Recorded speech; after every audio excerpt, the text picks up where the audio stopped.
नमस्कार, आप देख रहे हैं लोकतंत्र राउंड अप और मैं हूं आपके साथ अर्चना मिश्रा। इस खास कार्यक्रम में हम बात करेंगे राष्ट्रपति, उपराष्ट्रपति, प्रधानमंत्री और लोकसभा अध्यक्ष से जुड़ी कुछ खास खबरों की। साथ ही डालेंगे नजर लोकतंत्र और संसद भवन परिसर से जुड़ी तमाम गतिविधियों पर। तो शुरुआत करते हैं लोकतंत्र राउंड अप की, लेकिन सबसे पहले नजर हेडलाइंस पर।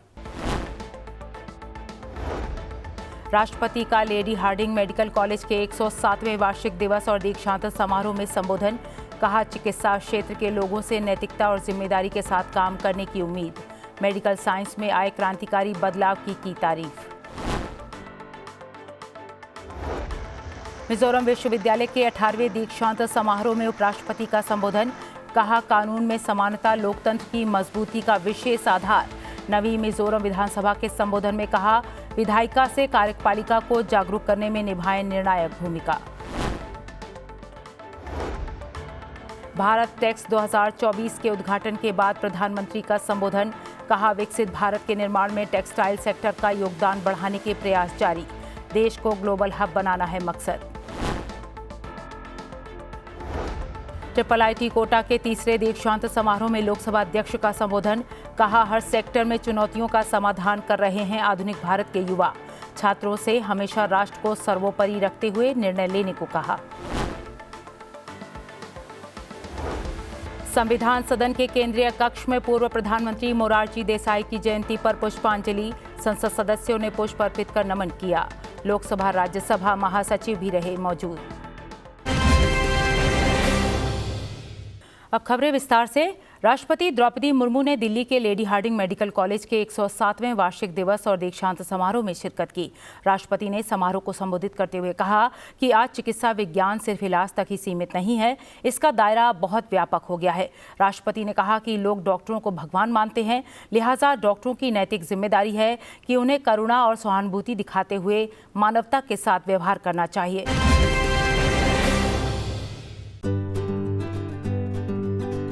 राष्ट्रपति द्रौपदी मुर्मू ने दिल्ली में लेडी हार्डिंग मेडिकल कॉलेज के 107वें वार्षिक दिवस और दीक्षांत समारोह को संबोधित किया। कार्यक्रम को संबोधित करते हुए राष्ट्रपति ने कहा कि आज चिकित्सा विज्ञान सिर्फ इलाज तक ही सीमित नहीं है, बल्कि इसका दायरा बहुत व्यापक हो गया है। राष्ट्रपति ने कहा कि वे वास्तव में तभी सफल डॉक्टर या नर्स होंगे जब उनमें पेशेवर क्षमता के साथ साथ करुणा, दया और सहानुभूति जैसे मानवीय मूल्य हों। डॉक्टर को हमारे समाज के लोग भगवान समझते हैं। आज अपनी इस नैतिक जिम्मेदारी को समझते हुए उसी को अनुकूल आचरण करें। आप सही अर्थों में एक सफल डॉक्टर या नर्स के तभी माने जाएंगे जब आप में पेशेवर दक्षता के साथ साथ करुणा, दया और सहानुभूति जैसे मानवीय मूल्य विद्यमान हो। गोस्वामी तुलसीदास जी ने कहा है कि परोहित शरीर धर्म नहीं भाई, जिसका अर्थ है दूसरों की भलाई के समान कोई धर्म नहीं है। आपको इसी बात को चरितार्थ करना है। एक अच्छे हेल्थ केयर प्रोफेशनल होने के लिए एक अच्छा इंसान होना भी जरूरी है। बढ़ते हैं अगली खबर की ओर। उपराष्ट्रपति जगदीप धनखड़ ने मिजोरम विश्वविद्यालय के 18वें दीक्षांत समारोह को संबोधित किया। उपराष्ट्रपति ने कहा कि कोई भी लोकतंत्र तब तक जीवित, विकसित और सफल नहीं हो सकता जब तक कि कानून में समानता न हो। उपराष्ट्रपति ने युवाओं से प्रतियोगी परीक्षाओं और सरकारी नौकरी पाने की दौड़ से बाहर आने को कहा। उन्होंने कहा कि देश में सक्षम इकोसिस्टम है जिससे युवा अपने सपनों को साकार कर सकते हैं। उपराष्ट्रपति ने कहा कि भारत अवसरों की भूमि है और तमाम चुनौतियों के बावजूद कई देशों के लिए निवेश की पसंदीदा जगह बना हुआ है। लिहाजा युवा अलग ढंग से विचार करें और विकसित भारत के निर्माण में सहभागी बने।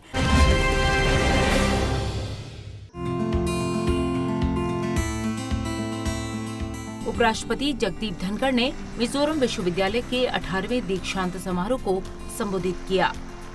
कार्यक्रम को संबोधित करते हुए उपराष्ट्रपति ने कहा कि कोई भी लोकतंत्र तब तक जीवित, विकसित और सफल नहीं हो सकता जब तक कि कानून के समक्ष समान न हो। उपराष्ट्रपति ने कहा कि अब कानून में समानता जमीनी वास्तविकता है और जो लोग खुद को कानून से ऊपर मानते हैं वे अब इसके दायरे में हैं। Boys and girls, what do you want these days? You want first respect for law. No democracy can survive, no democracy can thrive, no democracy can blossom unless there is equality before law. If some people think they are taller than others, they are privileged than others, they are not accountable to law, that is not democracy. The country suffered for too long. There was a category of people who thought they were above law. They were not within the reach of law. They thought they had immunity from law. And now, equality before law is a ground reality. All are equal before law. Those who thought with great confidence that law cannot reach them are in the tight grip of law these days. That is the system you are facing now. कार्यक्रम के दौरान राज्यपाल, मुख्यमंत्री, मिजोरम विश्वविद्यालय के कुलपति, registrar, संकाय सदस्य, छात्र और अन्य गणमान्य लोग मौजूद थे। उपराष्ट्रपति ने 9वीं मिजोरम विधानसभा को संबोधित किया। उपराष्ट्रपति ने कहा कि विधानसभा के सदस्य ऐसी नीतियां विकसित करें जो युवाओं को उपलब्ध अवसरों का लाभ उठाने में मदद करें। उपराष्ट्रपति ने मिजोरम विधानसभा के सदस्यों के अनुशासन और मर्यादा को अनुकरणीय बताया। साथ ही कहा कि राष्ट्र तेजी से महिला नेतृत्व वाले विकास की ओर बढ़ रहा है और पिछला दशक पूर्वोत्तर का स्वर्ण युग रहा है। एक्ट ईस्ट नीति को गेम चेंजर बताते हुए उपराष्ट्रपति ने कहा कि मिजोरम में पर्यटन और बागवानी में अपार संभावनाएं हैं जिनका लाभ सभी को उठाना चाहिए।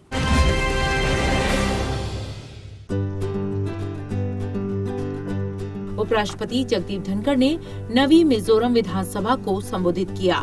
मिजोरम विधानसभा के सदस्यों के अनुशासन और शिष्टाचार की सराहना करते हुए उपराष्ट्रपति ने इसे दूसरों के लिए अनुकरणीय बताया। महिला आरक्षण बिल का जिक्र करते हुए उपराष्ट्रपति ने कहा कि हम तेजी से महिलाओं के नेतृत्व वाले विकास की ओर आगे बढ़ रहे हैं। लोकसभा और विधानमंडलों में महिलाओं की ये भागीदारी नीतियों और शासन के विकास में परिवर्तनकारी होंगी।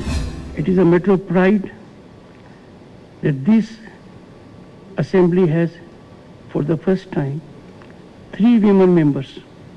Congratulations to them. Their presence in this house reflects increasing participation of women in governance and policy making. We are fast heading towards women-led development.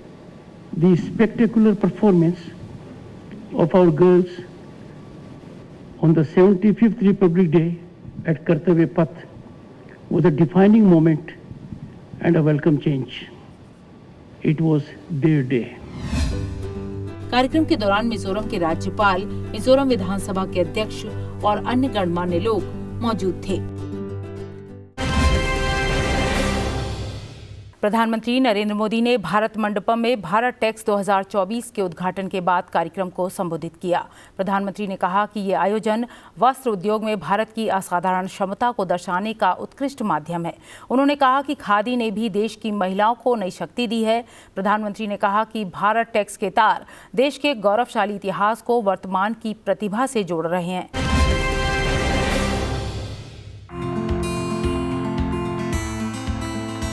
Delhi में भारत मंडपम में भारत टेक्स 2024 के उद्घाटन के बाद प्रधानमंत्री नरेंद्र मोदी ने कार्यक्रम को संबोधित किया। प्रधानमंत्री ने कहा कि सरकार विकसित भारत के निर्माण में टेक्सटाइल सेक्टर का योगदान बढ़ाने के लिए व्यापक दायरे में काम कर रही है।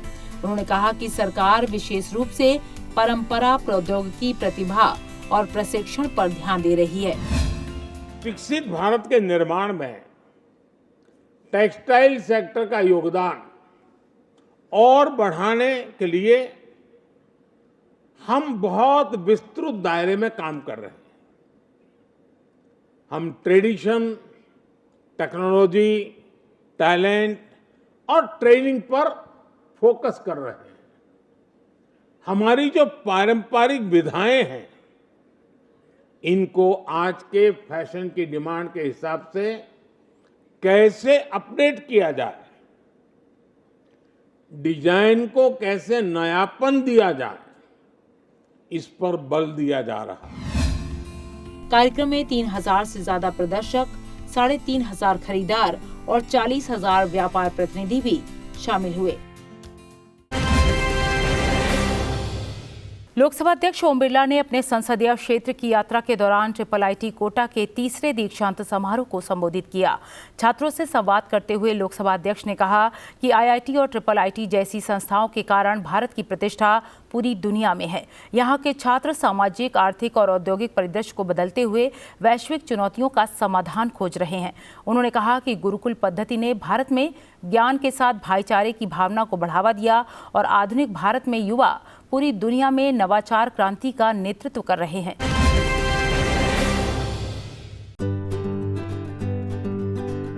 लोकसभा अध्यक्ष ओम बिरला ने संसदीय क्षेत्र कोटा में भारतीय सूचना प्रौद्योगिकी संस्थान के तीसरे दीक्षांत समारोह को संबोधित किया। कार्यक्रम को संबोधित करते हुए लोकसभा अध्यक्ष ने कहा कि छात्रों में नई सोच को प्रोत्साहित और विकसित किया जाना चाहिए, जिसके परिणाम स्वरूप वे नवाचार को अपनाएंगे, नया भविष्य गढ़ेंगे और समाज में सकारात्मक बदलाव का साधक बनेंगे। आज दुनिया के अंदर सबसे बड़ा सेक्टर आईटी और सॉफ्टवेयर का सेक्टर या आर्टिफिशियल इंटेलिजेंसी का या डेटा का,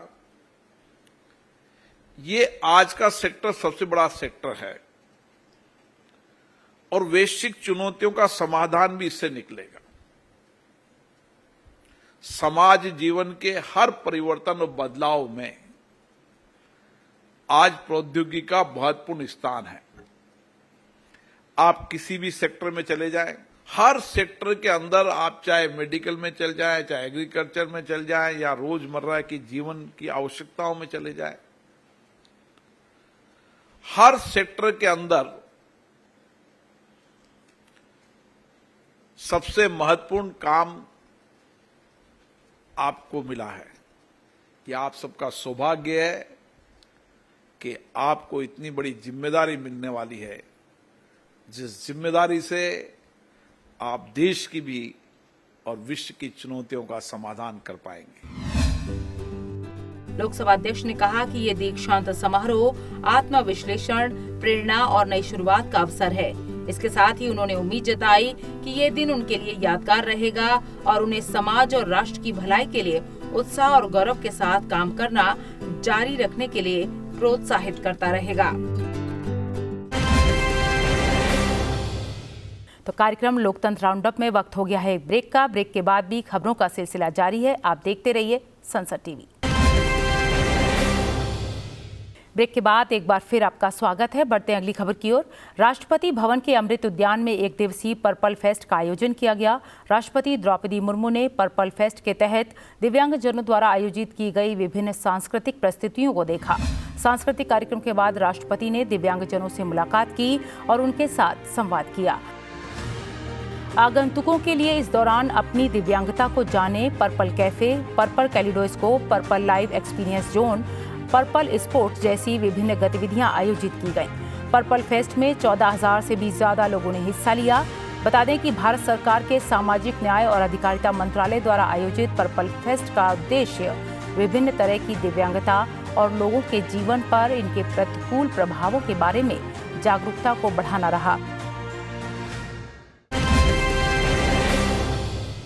बढ़ते आगे। थाईलैंड के उप प्रधानमंत्री और विदेश मंत्री ने उपराष्ट्रपति जगदीप धनखड़ से उपराष्ट्रपति निवास पर मुलाकात की। इस दौरान आपसी संबंधों को और मजबूत बनाने समेत द्विपक्षीय संबंधों पर विस्तार से चर्चा की गई। दोनों नेताओं ने सांस्कृतिक, भाषाई और धार्मिक संबंधों समेत मौजूदा संबंधों पर बातचीत की। साथ ही भारत थाईलैंड की मजबूत साझेदारी पर भी बात हुई। बता दें कि थाईलैंड के उप प्रधानमंत्री 4 दिनों के लिए भारत दौरे पर आए थे।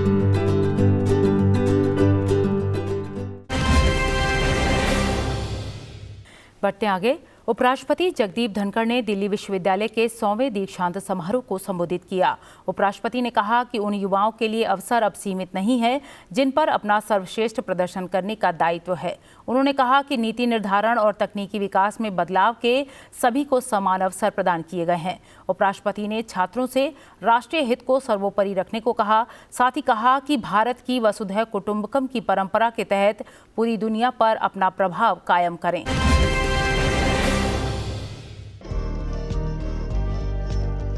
उपराष्ट्रपति जगदीप धनखड़ ने दिल्ली विश्वविद्यालय के वार्षिक दीक्षांत समारोह को संबोधित किया। कार्यक्रम को संबोधित करते हुए उपराष्ट्रपति ने भारत के विशाल और अभूतपूर्व उत्थान की ओर ध्यान आकर्षित किया। साथ ही इस बात पर जोर दिया कि भारत संभावनाओं से भरा हुआ है और वैश्विक व्यवस्था को परिभाषित कर रहा है। उपराष्ट्रपति ने कहा कि वर्तमान में भारत को आशाओं और अवसरों की भूमि के रूप में देखा जा रहा है। Friends, it is amply clear the world believes in us. The world takes us as a favorite destination of opportunity and investment. It is time for us to subscribe to this faith in all earnestness. Stand told today is what we see. Whenever we talk of Bharat, we talk of phenomenal growth, exponential rise. The India you are entering, friends, is not just changing, it is exploding with possibilities. India is significantly defining global order. उपराष्ट्रपति ने युवाओं से इस बात पर जोर दिया कि भारत आपको न केवल कर्मचारियों के रूप में बल्कि नव प्रवर्तकों, उद्यमियों और बदलाव करने वालों के रूप में देखना चाहता है। You must have had many shared experiences, triumphs, certain setbacks, highs and lows, and challenges. All these in togetherness have shaped you what you are today, ready and prepared to take a leap in the larger world. This nectar is in intellectual growth, the knowledge you have acquired that drives your curiosity. But let me give a suggestion to you, a cautionary one. Your learning doesn't end with being recipient of degrees. You are ever to engage in learning. Learning is lifelong, and that is our commitment to humanity. कार्यक्रम के दौरान दिल्ली विश्वविद्यालय के कुलपति, निदेशक, संकाय सदस्य, छात्र और अन्य गणमान्य लोग मौजूद थे। लोकसभा अध्यक्ष ओम बिरला ने विज्ञान और अंतरिक्ष के क्षेत्र को बढ़ावा देने के लिए कोटा में साइंस सेंटर और डिजिटल प्लेनेटोरियम का उद्घाटन किया। कार्यक्रम को संबोधित करते हुए लोकसभा अध्यक्ष ने कहा कि मेडिकल और इंजीनियरिंग परीक्षा की तैयारी करने वाले युवाओं की नई सोच और ऊर्जा को दिशा देकर कोटा को इनोवेशन का बड़ा केंद्र बनाने का प्रयास जारी है। लोकसभा अध्यक्ष ने कहा कि बीते 10 वर्षों में हर क्षेत्र में नवाचारों से दुनिया की कई चुनौतियों का समाधान हुआ है और इसका श्रेय हमारे युवाओं को जाता है।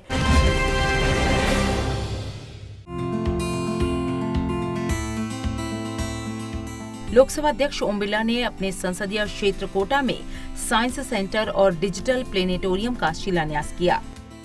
कार्यक्रम को संबोधित करते हुए लोकसभा अध्यक्ष ने कहा कि मेडिकल और इंजीनियरिंग परीक्षा की तैयारी करने आए युवाओं की नई सोच और ऊर्जा को दिशा देकर कोटा को इनोवेशन का बड़ा केंद्र बनाया जाएगा। लोकसभा अध्यक्ष ने कहा कि प्रधानमंत्री नरेंद्र मोदी के नेतृत्व में आज भारत विज्ञान, प्रौद्योगिकी और अंतरिक्ष के क्षेत्र में नई उपलब्धियां हासिल कर रहा है, जिस पर पूरे देश को गर्व है। आज दुनिया के जितने भी विकसित देश हैं, उस विकसित देश के अंदर भी आईआईटी का बच्चा हो, प्रौद्योगिक का हो, अन्य प्रोफेशनल कोर्स का हो, हर नौजवान उस विकसित देश के योगदान में भी भारत के नौजवानों का योगदान है। और इसीलिए माननीय प्रधानमंत्री नरेंद्र मोदी जी का मानना है, इस देश को प्रगति और विकास के नए आयाम पर ले जाना है। इस भारत को दुनिया में नेतृत्व करने की क्षमता पैदा करना है, तो हमारे नौजवानों को विज्ञान और टेक्नोलॉजी के अंदर एक एक्सपर्ट और दक्ष नौजवान बनाने की आवश्यकता है। और नए इनोवेशन, नई टेक्नोलॉजी से दुनिया के अंदर जो कुछ भी चुनौतियां हैं, उन चुनौतियों का समाधान भारत के नौजवानों के प्रयासों से निकल रहा है। कार्यक्रम के दौरान भाजपा शहर और ग्रामीण जिला अध्यक्ष, राजस्थान सरकार में विज्ञान एवं प्रौद्योगिकी विभाग के सचिव और अन्य गणमान्य लोग मौजूद थे। लोकसभा अध्यक्ष ओम बिरला ने दिल्ली में महाराजा अग्रसेन चैरिटेबल हॉस्पिटल के कैंसर विंग का शिलान्यास किया। कार्यक्रम को संबोधित करते हुए लोकसभा अध्यक्ष ने कहा कि स्वास्थ्य क्षेत्र में भारत में तेजी से बुनियादी ढांचे का विकास हो रहा है, जिससे गरीबों तक भी सस्ते और सुलभ इलाज की पहुंच संभव हो। उन्होंने कहा कि कैंसर मानव स्वास्थ्य के लिए बड़ी चुनौती बनकर उभरा है, जिससे निपटने के लिए भारत सरकार की ओर से पिछले वर्षों में कई कदम उठाए गए। उम्मीद है कि हम स्वास्थ्य क्षेत्र की चुनौतियों से निपटने में और सक्षम होंगे।